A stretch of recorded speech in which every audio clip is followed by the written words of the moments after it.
गर्भ गीता बहुत ही अनोखा ग्रंथ है। इसमें संपूर्ण ज्ञान समाहित है। श्री कृष्ण भगवान जी का वचन है कि जो प्राणी इस गर्भ गीता का सद्भावना से विचार मनन करता है वह फिर गर्भवास में नहीं आता। उसे जीवन मरण के चक्र से छुटकारा मिल जाता है। सभी को गर्भ गीता का अनुशीलन अवश्य करना चाहिए। साथ ही यह मान्यता है कि जो गर्भवती महिला गर्भ गीता का श्रवण करती है उसका गर्भस्थ शिशु अच्छे संस्कार ग्रहण करता है।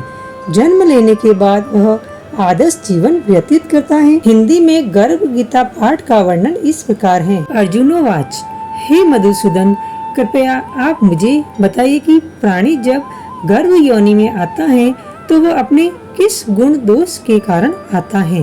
प्राणी जन्म से पहले गर्भ में कष्ट पाता है और जन्म के समय भी असहनीय पीड़ा पाता है। इसके बाद भी वह रोग पीड़ा के कारण दुख पाता है। उसी बुढ़ापे में अनेक रोग घेर लेते हैं और उसकी मृत्यु हो जाती है।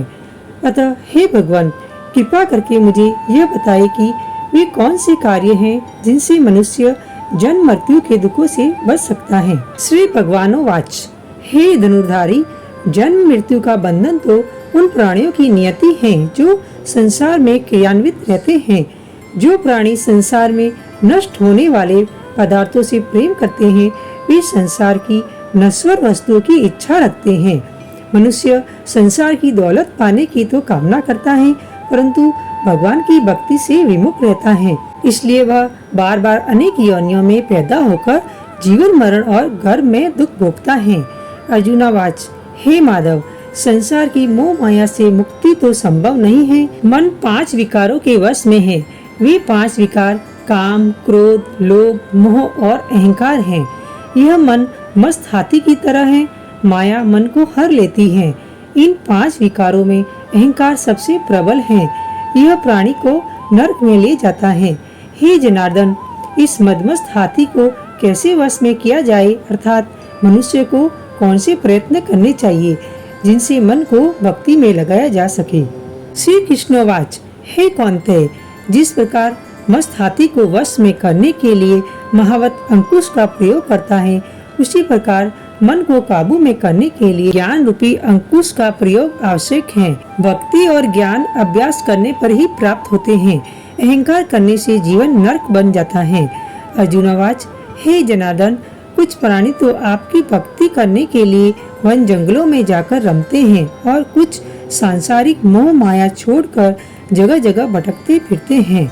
अतः हे प्रभु, इस बारे में कैसे पता चले कि आपकी भक्ति किस प्रकार मिल सकती है। श्री भगवानोवाच, हे अर्जुन, जो प्राणी मुझे खोजने के लिए जंगलों में फिरते हैं वे सन्यासी व वैरागी कहलाते हैं।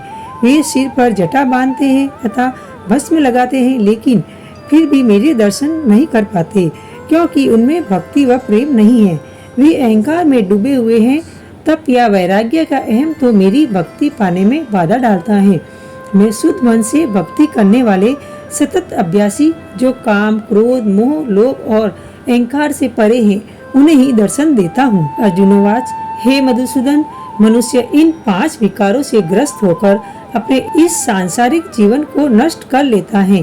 हे माधव, वह कौन सा पाप है जिनके कारण किसी की भी स्त्री असमय ही मर जाती है, किसी के पुत्र मर जाते हैं और किस पाप के कारण व्यक्ति नपुंसक हो जाता है। श्री भगवानोवाच, हे अर्जुन, जो व्यक्ति किसी से कर्ज लेकर उसे चुकाता नहीं है वह इस पाप कर्म से अपनी पत्नी को खो देता है।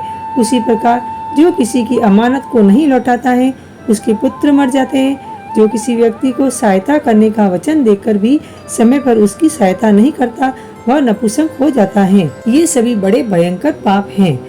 अर्जुनोवाच, हे कृपानिधान, मनुष्य किस पाप के कारण हमेशा रोगी रहता है और किस पाप के कारण बोझा ढोने वाले गधे का जन्म पाता है।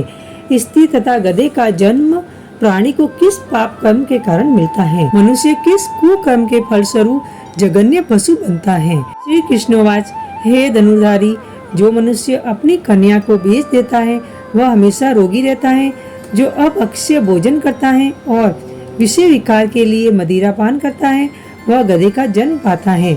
जो झूठी गवाही देने वाला होता है वह स्त्री का जन्म पाता है जो भोजन बनाकर पहले स्वयं खा लेते हैं और बाद में भगवान को दान करते हैं, वे बिल्ली शुक्र की योनि को प्राप्त करते हैं। अर्जुनोवाच, हे कृपा निधान, इस संसार में जिन प्राणियों को आपने धन दौलत प्रदान की है और उत्तम वाहन दिए हैं, उन्होंने कौन से पुण्य किए हैं? श्री भगवानोवाच, हे धनंजय, जो उत्तम रीति से पात्र को श्रवण दान करता है वह उत्तम वाहन और धन्य प्राप्त करता है, धन धान्य प्राप्त करता है। जो भगवान को साक्षी मानकर कन्यादान करते हैं वे उत्तम पुरुष का जन्म पाते हैं। अर्जुनोवाच, हे दयानिधे, इस संसार में आपने किसी को तो इतना सुंदर बनाया है और किसी को इतना कुरूप, किसी को धनवान बनाया है, किसी को निर्धन, सो ऐसा क्यों? श्री भगवानोवाच, हे अर्जुन, जिन प्राणियों ने अन्न दान किया है उनका स्वरूप सुंदर है और जिन्होंने विद्या दान किया है वे विद्वान हैं, फिर भी पुरुष का रूप स्वरूप नहीं बल्कि गुण महत्वपूर्ण है। जो संतों की सेवा करते हैं वे धनवान व पुत्रवान होते हैं। अर्जुनोवाच, हे मधुसूदन, मनुष्य धन और सांसारिक सुखों के प्रति इतना मोह क्यों रखता है? श्री भगवानोवाच, हे कौन्तेय, यदि प्राणी मेरी कृपा से वंचित हो जाए तो वह धन दौलत आदि से मोह करने लगता है। ये सब नाशवान है। विवेकी प्राणी इनसे दूर रहता है। जो व्यक्ति सांसारिक मोह त्याग कर पवित्र स्थलों के दर्शन करके मेरी निष्काम भक्ति करता है वह राजा के समान सुख और ज्ञान प्राप्त करता है। सभी वस्तुएं नाशवान हैं, केवल मेरी भक्ति ही ऐसी है जिसका नाश नहीं होता है। अर्जुनोवाच, हे जनार्दन, मनुष्य में शारीरिक रोगों जैसे रक्त विकार, खंड, वायु, अंधता तथा पंगुता आदि का क्या कारण है? ये रोग क्यों होते हैं?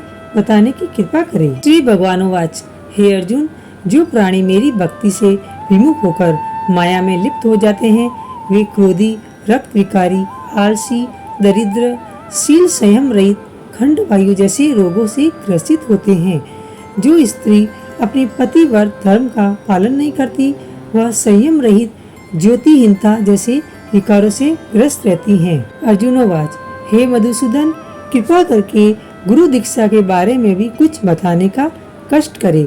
मुझे गुरु की महिमा के बारे में भी बताइए। श्री भगवानोवाच, हे धनुर्धारी, तुम्हारा यह प्रश्न संपूर्ण मानव जाति के लिए कल्याणकारी है। तुम धन्य हो और धन्य है तुम्हारी जननी। हे पार्थ, ब्रह्मचारी और संयमी पुरुष जो ईश्वर भक्ति और परोपकार में लगा हो उसे ही गुरु बनाना चाहिए। अपने गुरु की देख रेख में ही मेरी पूजा करे। गुरु की कृपा से विमुख होकर प्राणी सप्तग्राम मारने का पाप भोगता है। ऐसे प्राणी का मुख देखना भी पाप होता है। हे अर्जुन, सारे संसार के गुरु जगन्नाथ हैं। विद्या का गुरु काशी, चारों वर्णों का गुरु ब्राह्मण, ब्राह्मण का गुरु सन्यासी है। सन्यासी उसे कहते हैं जो सब कुछ त्याग कर मुझ में रम गया हो। वह ब्राह्मण जगत गुरु है। जो गुरु का भक्त है वह मेरा भक्त है। जो ग्रस्त गुरु से विमुख होता है वह चांडाल के समान है। जिस जगह मदिरा का भांड हो उस स्थान का गंगा जल भी अपवित्र होता है।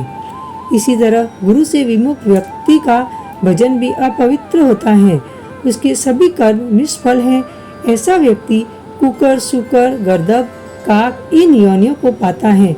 वह अजगर सर्प के समान आलस्य में डूबा तिरस्कार पाता है। हे कौन्तेय, गुरु दीक्षा के बिना प्राणी का उद्धार संभव नहीं है। जो गुरु की सेवा करता है उसको कई अश्वमेघ के पुण्य का फल मिलता है। हे अर्जुन, जो प्राणी तुम्हारे संवाद को पढ़ेंगे और सुनाएंगे वे गर्भ के दुख से बचेंगे। वे नरक की 84 योनियों के झंझट से बचेंगे। इति से गर्भ गीता संपूर्ण। भगवान श्री कृष्ण के मुखारविंद से इस प्रसंग को अर्जुन ने बड़े ध्यान से सुना। इसी कारण इस पाठ का नाम गर्भ गीता है। इस प्रसंग को पढ़ने और सुनने से व्यक्ति को पुण्य का फल मिलता है तथा उस व्यक्ति पर सदैव भगवान श्री कृष्ण की कृपा बनी रहती है। आशा करती हूँ कि आपको मेरी वीडियो पसंद आई हो तो लाइक शेयर जरूर कीजिए और अगर आप मेरे चैनल पर पहली बार आए हैं तो सब्सक्राइब करना ना भूलें और बेल बटन को प्रेस करें। इससे क्या होगा कि मैं जो भी नई वीडियो अपलोड करूंगी उसका आपको नोटिफिकेशन मिल जाएगा। तब तक के लिए जय माता दी दोस्तों।